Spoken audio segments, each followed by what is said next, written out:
Good morning. तो मैं आज आपको बताऊंगा सीमन को फ्रीज या ठंडा किस तरह से किया जाता है। उसके बारे में आज आपको बताऊंगा कि सीमन को किस तरह से फ्रीज किया जाता है, ठंडा किया जाता है। तो सीमन को पतला करना, सबसे पहले डाइल्यूशन ऑफ सीमन, सीमन को पतला करना। बुल से एक बार कलेक्ट किए हुए सीमन की मात्रा बहुत कम होती है, इसीलिए इसकी मात्रा बढ़ाने के लिए इसे लगभग 50 गुना पतला किया जाता है। इसकी मात्रा बढ़ाने के लिए उसको लगभग 50 गुना पतला किया जाता है। पतला करने का मुख्य उद्देश्य ज्यादा से ज्यादा फीमेल में एआई करना तथा स्पर्म की फर्टिलिटी क्षमता को लंबे समय तक बनाए रखना होता है। एक बार के सीमन से 50 से 1000 गायों में एआई की जा सकती है। एक बार सीमन कलेक्शन करते हैं उससे कि 50 से 1000 गायों में एआई कर सकते हैं। जिन तरल पदार्थों से सीमन को पतला किया जाता है उन्हें डाइल्यूटर कहते हैं। जिन पदार्थों से सीमन को पतला करते हैं उन्हें क्या कहते हैं? डाइल्यूटर। सीमन को पतला इस अनुपात में किया जाता है ताकि हर एक एआई डोज में आवश्यक संख्या में स्पर्म मौजूद रहे। कि पतला इस अनुपात में किया जाता है कि हर डोज में स्पर्म आवश्यक मात्रा में आ जाए। ठीक है, अब देखते हैं कि डोज रेट क्या क्या है और फ्रोजन सीमन और लिक्विड सीमन में। ठीक है, frozen semen in ampoule for cattle, इसकी मात्रा होती है 1 इन स्ट्रम होते हैं 0.25 से 0.5 ml, कैटल में 1.0 ml, शिप में 0.2 ml, स्वाइन में 50 और हॉर्स में 30 से 50। और नंबर ऑफ मोर्टेलिटी पर मिलियन में, ampoule in cattle 15, straw for cattle 15, cattle में 10, शिप में 50, स्वाइन में 2000 और हॉर्स में 500। ठीक है, एक अच्छे डाइल्यूटर में क्या क्या विशेषताएं होनी चाहिए? एक अच्छा डाइल्यूटर उसमें क्या क्या विशेषताएं होनी चाहिए? यह ब्लड के अनुरूप आइसोटोनिक हो तथा यही रूप सही सीमन रिजर्वेशन के दौरान बने रहे। डाइल्यूटर में ऐसे तत्व नहीं हो जो स्पर्म के लिए टॉक्सिक हो। डाइल्यूटर में ऐसे तत्व नहीं होने चाहिए जो स्पर्म के लिए टॉक्सिक हो। डाइल्यूटर में पोषक तत्व मिले हुए हो जो स्पर्म को लंबे समय तक सुरक्षित रख सके। डाइल्यूटर में पोषक तत्व मिले होने चाहिए जो उसको स्पर्म को लंबे समय तक सुरक्षित रख सके। वो डाइल्यूटर में लाइपोप्रोटीन और लेसिथिन मिले हुए हो जो कोल्ड शॉक से सुरक्षा कर सके। ये एक पदार्थ इसमें मिले होने चाहिए।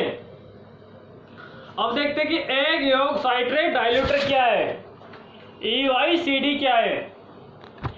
सीमन डाइल्यूशन के लिए कई तरह से डाइल्यूटर उपलब्ध है, लेकिन सबसे ज्यादा एग योग साइट्रेट EYC का प्रयोग किया जाता है। इसे सबसे पहले 1941 में सेलिसबरी ने विकसित किया था। एग योग में मौजूद लेसिथिन स्पर्म के लिए सुरक्षा प्रदान करता है। इसके अलावा इसमें मौजूद पोषक तत्व स्पर्म को पोषण प्रदान करते हैं। इसमें पेनिसिलिन तथा स्ट्रेप्टोमाइसिन जैसे एंटीबायोटिक्स में मिले होते हैं जो सीमन के किसी तरह की बैक्टीरियल ग्रोथ को रोकते हैं। यानी उसमें पेनिसिलिन और स्ट्रेप्टोमाइसिन ये पदार्थ मिले हुए होते हैं जो कि बैक्टीरियल ग्रोथ को रोकते हैं। इन दिनों एग योग ट्रिस फ्रक्टोज डाइल्यूटर भी प्रयोग में लिया जाता है। इसे भैंस, ऊंट तथा बकरे के सीमन में प्रयोग किया जाता है। इसे काऊ बुल के सीमन में भी इन दोनों प्रयोग में लिया जाता है। Sodium citrate 2.9% body weight, fructose 2% body weight, penicillin 500 इंट्रायूनिट, egg yolk 10% body weight, streptomycin 500 MCQ प्रति ml, वॉल्यूम 100 ml। ठीक है, अब देखते हैं सीमन को फ्रीज या ठंडा कैसे करते हैं। ठीक है, पतले किए गए सीमन को ठंडा या फ्रीज किया जाता है ताकि उसमें मौजूद स्पर्म लंबे समय तक जीवित रह सके तथा उनकी फर्टिलिटी क्षमता भी बनी रहे। इसके लिए स्पर्म की मेटाबॉलिक एक्टिविटी को कम किया जाता है, यानी स्पर्म को एक तरह से शांत किया जाता है, जिससे उत्सर्जित पदार्थ बहुत ही कम मात्रा में बनते हैं। कुछ स्पर्म डीप फ्रीज नहीं होते, कुछ स्पर्म होते हैं वो डीप फ्रीज नहीं होते वो। इस प्रकार लगभग 50% स्पर्म डीप फ्रीजिंग के दौरान नष्ट हो जाते हैं और बुल के स्पर्म कोल्ड शॉक के प्रति बहुत संवेदनशील होते हैं। जो बुल के होते हैं स्पर्म वो कोल्ड शॉक के लिए बहुत संवेदनशील होते हैं। अब देखते हैं कि डीप फ्रीजिंग में कौन सा पदार्थ काम में लिया जाता है, ग्लिसरॉल। डीप फ्रीजिंग में ग्लिसरॉल पदार्थ प्रयोग में लिया जाता है, जो स्पर्म के बर्फ के कण बनने से रोकता है और स्पर्म बिना सिकुड़े जीवित बना रहे। पतले किए हुए सीमन की एकाएक या तेजी से फ्रीजिंग करने पर स्पर्म की मोटाइलिटी प्रभावित होती है। प्राय ग्लिसरॉल युक्त एग यौगिक साइट्रेट डाइल्यूटर को सब जीरो टेम्परेचर पर प्रिजर्व करने के लिए प्रयोग में लिया जाता है।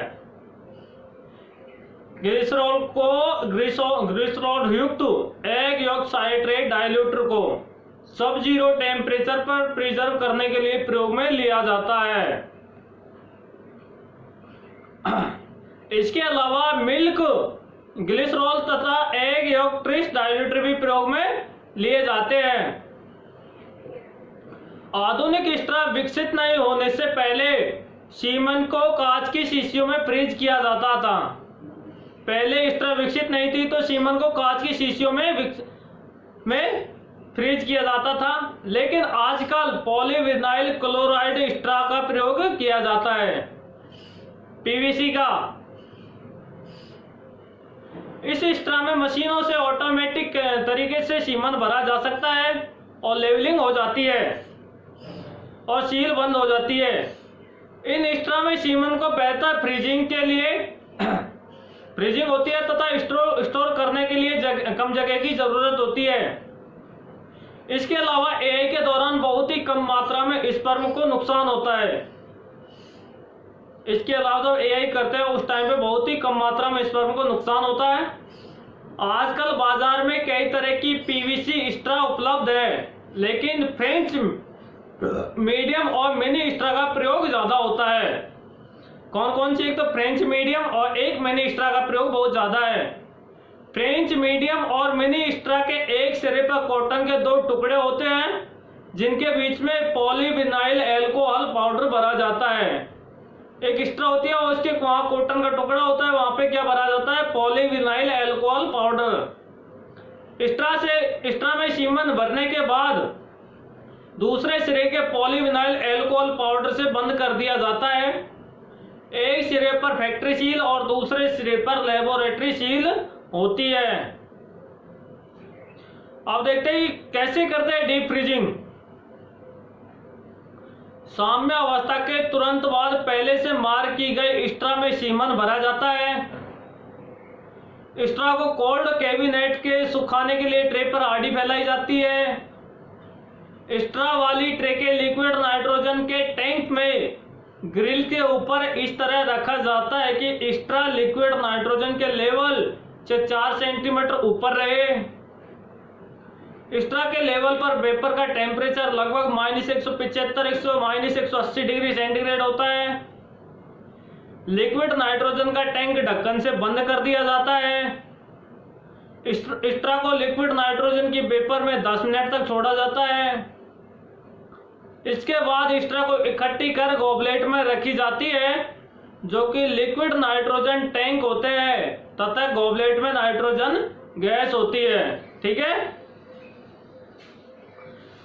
अब देखते हैं कि फ्रोजन सीमन वाली स्ट्रा भरा गॉबलेट एक कैनिस्टर में रखा जाता है और कैनिस्टर को लिक्विड नाइट्रोजन में डुबाकर रखा जाता है, जिसका टेम्परेचर -196 डिग्री सेंटीग्रेड होता है। अब देखते हैं स्ट्रा कितने प्रकार की है और उनकी मात्रा और लेंथ और डायमीटर क्या क्या है। फ्रेंच स्ट्रा, उसमें कितनी मात्रा आती है सीमन की? 1.2 ml, length 135 mm, diameter 0.42 mm, medium French straw 0.5 ml, length 135 mm, diameter 0.3 mm, French mini straw 0.25 ml, length 90 mm, diameter 0.2 mm, German mini tube 0.3 ml volume, length 65 mm, diameter 0.15 mm। अब देखते हैं frozen semen के लाभ क्या क्या है, इससे क्या क्या लाभ होते हैं पशुपालक को या तो सीमन कलेक्शन करते हैं उनको। फ्रोजन सीमन का उपयोग करते समय पशुपालक अपने इच्छा अनुसार ब्रीडिंग प्रोग्राम के अनुसार बुल का सीमन प्रयोग कर सकता है।